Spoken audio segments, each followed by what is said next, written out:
Hello again, I am Blunty. Now we are rapidly approaching the point where both the PlayStation Move and Microsoft's Xbox Kinect will be hitting the market, and we will be experiencing a whole new world of motion-controlled gaming. And as the big gaming websites start to publish their first hands-on impressions and lots of different reviews and bits and pieces about both different kinds of motion gaming systems coming out soon, one thing is a constant, and that is doing what fanboys like to do best and spaz out like caffeinated tard monkeys with a whole bunch of ridiculous bullcrap, lies, untruths, ignorance. So because I am apocalyptically stupid and monumentally arrogant, I think I can shed some light on these fanboys' ignorance. I think I can teach them a thing or two. I think maybe, just maybe, when they see this video, they can stop those stupid arguments and just play their game. So I'm loading up my truth gun and I'm going noob hunting. Now, let's talk about the PlayStation Move first, because that comes out first. A lot of people saying it's just a Wii ripoff. And yes, there are obvious similarities to the Wii. There is no getting around that because they use a very similar technology. The controls are very similar in the way they look and behave. But it is not just a Wii ripoff, because the technology that PlayStation Move uses is way more advanced than what's in the Wii. Now, we all know the dildo remote, and can we stop calling that? Can you grow up a little bit, please? We all know that the PlayStation Move remote has that ball on top, and it uses the PlayStation Eye camera sitting on your TV to look at that ball. Now, because that ball is a known size, and because the controller has some motion sensors in it, so it knows, you know, what direction it's going, it's got a gyroscope in there, so it knows which direction you're holding it in, and the PlayStation Eye, the camera, can tell where that ball is in two dimensions, up and down, left and right, obviously, but also because it knows the size of that ball. That ball is a set size. It can work out how close it is to the camera. See, look, my fist is as big as my head there, but if I pull it back here, my fist is less than the size of my head. So you can tell that this is further away than this.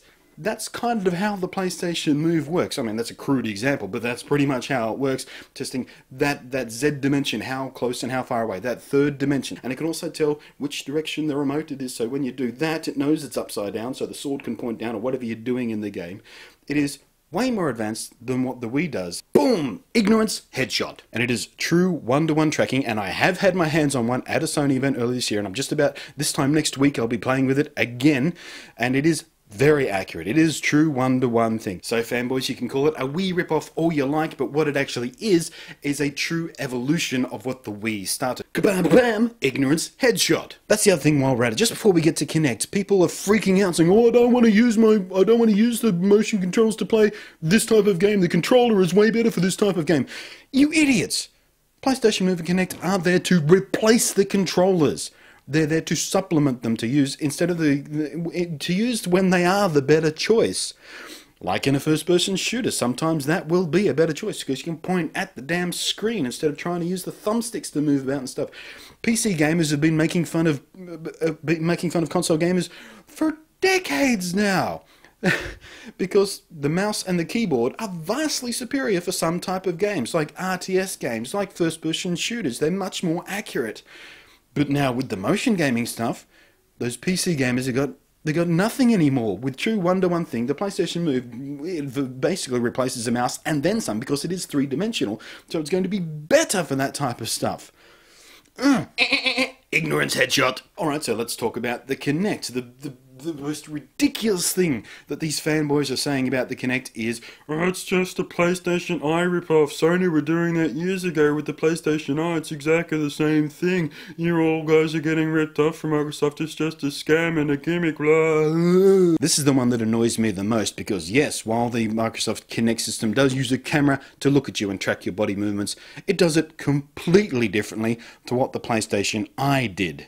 The PlayStation Eye was a standard web camera, okay, just a single lens, a web camera. It looks at you and it basically tracked your body movement by looking at what pixels were moving in the image. It basically did that by contrast detection, so it was very crude basically, but it worked well enough for basic games where you just had to sort of bounce the ball, looking at, oh, there's a moving blur there and the object is here on the screen, I know you must have hit that, and it worked fine for very, very simple games. But Kinect is a completely different beast. It's not looking at you like you're looking at me now through a single camera. It's not trying to work out where everything is based on relative sizes and movement and all that sort of stuff. It's actually got 3 cameras in it. Okay, one camera is a standard web camera. And that's for taking pictures and stuff, like you're looking at me now, like you see in the demos of the games where it will take a picture in the mid-game, and it's, you know, people up in the air and jumping up, and that's fun. You can upload them to Facebook or whatever you want to do with them, or it can be used as in a video chat situation, and that's all well and good. It does everything that you would expect a normal camera to do on a device like this. But there are two other cameras in there, and they don't see me like you're seeing me now. They look in infrared light, and there are two of them because it sees in 3 dimensions. And you should all know about the 3D by now, because we've got the 3D TV thing going on, and companies will start bringing out 3D cameras, and the new Nintendo 3DS is going to have 2 cameras on it for 3D. You need 2 cameras like you need 2 eyes for 3-dimensional viewing, and that's what the Kinect does. And it does it in infrared because there's also an infrared light source on there, so even when you're playing in a dimly lit room like most of us like to play our games, that infrared light can go boom and shine out, and it doesn't bother us in the eyes. We're not seeing a light coming from our TV distracting us from our games, completely invisible to the human eye. But these 2 infrared stereoscopic cameras, using that infrared light to light up everything, using the difference between the 2 cameras, it can see in 3 dimensions, just like our eyes do. So it can tell if my hand is here, or if my hand is here, just based off the 3D technology that's in the twin lenses. That's basically what it boils down to. It is a completely, absolutely separate implementation of the technology than the PlayStation Eye is.